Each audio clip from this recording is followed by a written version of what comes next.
En esta parte con Aníbal vamos a presentar lo que tiene que ver con la remuneración de los servicios complementarios. Está dividida en dos partes la presentación. La primera, que tiene que ver con cómo se calculan los indicadores de disponibilidad y desempeño en aspectos bien generales. Nos centra la metodología particular de cada indicador, pero para tener una noción bien de arriba de cuáles son los factores que afectan. Y finalmente, cómo se realiza la remuneración de cada uno de los servicios complementarios. Entonces, la primera parte, es importante considerar que los pagos de los servicios complementarios van a estar dados finalmente con cómo fue el desempeño de estos en la operación en tiempo real. Independiente de si el servicio complementario se adjudicó mediante subasta o instrucción directa, se debe calcular la disponibilidad y el desempeño que estos tuvieron en la operación en tiempo real. Para poder calcular los indicadores de desempeño se utilizan distintas señales que están integradas al sistema de información en tiempo real, así como algunos medidores que se piden específicamente a las instalaciones que instalen. Por ejemplo, en el caso de control de frecuencia, medidores de potencia-frecuencia con una resolución de 1 segundo. Un aspecto importante que incorpora la nueva normativa de servicios complementarios es que la disponibilidad de estas señales tiene que ser de al menos un 95%. Actualmente no hay una limitación respecto al porcentaje de disponibilidad que tienen que tener esas señales y la nueva normativa lo establece. El desempeño de los servicios complementarios está compuesto por dos principales factores que tienen que ver con la disponibilidad y la activación. Entonces, en lo que respecta a la disponibilidad, trata de dar cuenta de si el servicio estuvo disponible para poder ser utilizado. Ahí no afectan la disponibilidad, el mantenimiento mayor, las desconexiones programadas o alguna desconexión que pueda ser producto de un requerimiento de un tercero. Para calcular la disponibilidad se utilizan los registros de operación en tiempo real, las señales que están integradas al SCADA y también el Neomante en lo que respecta a la revisión de las solicitudes de desconexión o alguna limitación que pudiera tener las instalaciones. Y lo que respecta al factor de activación, el factor de activación da cuenta de cómo fue efectivamente la prestación del servicio complementario. Entonces, dependiendo de cuál servicio complementario es el que se evalúa, se van a considerar aspectos del monto o del tiempo en el cual se presta el servicio complementario, o sea, de cómo se usó el recurso técnico asociado. Para poder medir la activación, se usa también el sistema de información en tiempo real, registros que salen del mismo AGST, lo que respecta al control secundario de frecuencia, medidores específicos en el caso del control primario de frecuencia.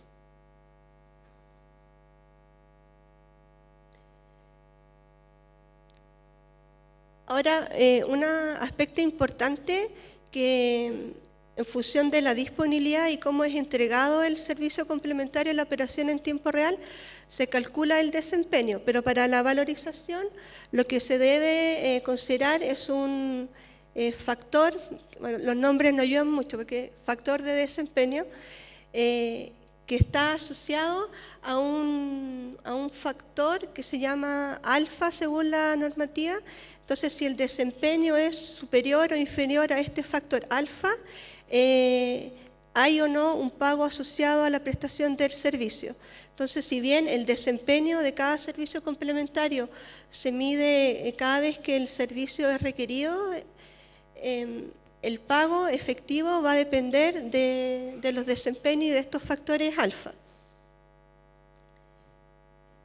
Entonces, en el caso del control de frecuencia, lo primero que se hace es calcular el desempeño considerando el factor de disponibilidad y el factor de activación. El factor de disponibilidad va a estar asociado a las horas que efectivamente estuvo disponible la instalación para prestar el servicio complementario que es requerido. Y el factor de activación está compuesto por un factor que tiene que ver con el aporte de la entrega del servicio y del tiempo en el cual este aporte fue entregado. Eso en función de las definiciones que tiene actualmente el control de frecuencia, que asocia una entrega de un monto en megawatt, pero también un tiempo en el cual ese monto tiene que ser entregado. Y finalmente el factor de desempeño, que sería ese es el que va a ir finalmente a lo que es la valorización del servicio complementario. En el caso del control de frecuencia hay un factor entre 75 y 95. Si el desempeño de la prestación de servicio es superior a 95%, este factor de desempeño que va a ir a la valorización va a ser 1, o sea, recibe el 100% de la remuneración. Si el desempeño está entre 75 y 95, se va a ponderar la valorización por el desempeño que haya sido calculado con las metodologías que se establezcan. Y en los casos donde el desempeño sea inferior al 75%, el factor de desempeño que va a la remuneración es 0. En el caso del control de tensión es similar. La disponibilidad también está dada por las horas en las cuales la instalación estuvo en condiciones de prestar el servicio de control de tensión, y el factor de activación da cuenta de cómo hizo el control de tensión, ya sea de forma automática o cada vez que se le instruye.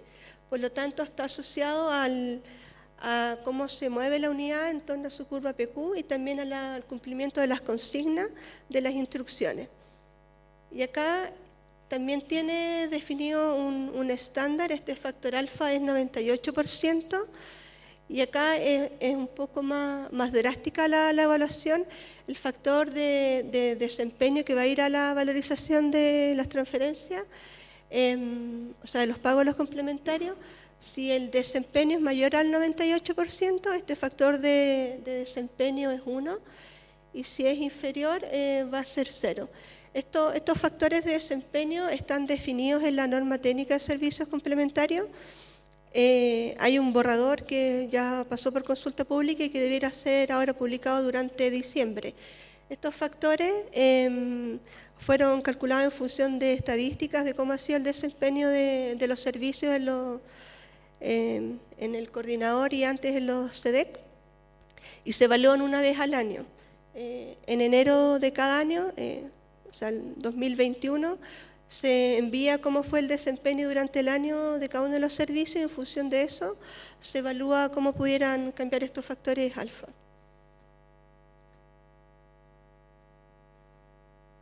En el caso de las desconexiones de carga o desconexiones de generación, es similar, y acá el factor de activación es un poco más complejo, porque acá está asociado a la operación de protecciones. Entonces, lo que se evalúa acá, el aporte, tiene que ver con que el monto, que por ejemplo en el caso de la operación de un EDAC, el monto comprometido, qué tan lejos está lo que realmente desconectó del comprometido, va a un factor del aporte. Luego se evalúa la operación del sistema de protecciones, si operó es un 1, si no operó es un 0. También la operación de los interruptores, y el factor que más afecta en el cálculo de la activación es el tiempo de actuación. El tiempo de actuación mide todo el tiempo desde que recibe la orden de la protección hasta que abre el interruptor, y eso está normado en 200 milisegundos. Entonces, si una protección opera, hace todo correctamente, pero el tiempo no es 200 milisegundos, ese factor va a ser 0, y el factor de activación va a ser 0, y por lo tanto el desempeño es 0. Y acá el estándar para el tema de los pagos de los servicios complementarios, el factor alfa también es 98%, entonces si el desempeño es superior al 98%, se paga completamente, y si no, no hay un pago. Acá, como son eventos discretos, se calcula el desempeño de cada uno de los eventos y se promedian los eventos del mes. Y en el caso del plan de recuperación de servicio, el factor de activación del PRS tiene que ver con ciertos criterios definidos por el coordinador en función de qué aspectos se está hablando del PRS. El PRS está dividido por 3 categorías de servicios que tienen que ver con los sincronizadores de las líneas, la partida autónoma y el aislamiento rápido. Acá el estándar también es 98%, entonces si el desempeño de la prestación de cada vez que se requiera el PRS es superior a 98%, el factor de desempeño va a ser un 1 y si no va a ser un 0. En otro tipo de servicios complementarios, los factores de desempeño se calculan de manera particular acorde al servicio, que es el caso de los planes de defensa o las DMC. En esos casos los factores, estos alfa, no están definidos, pero hay un artículo de la normativa que indica que para cualquier otro caso el factor es 80%.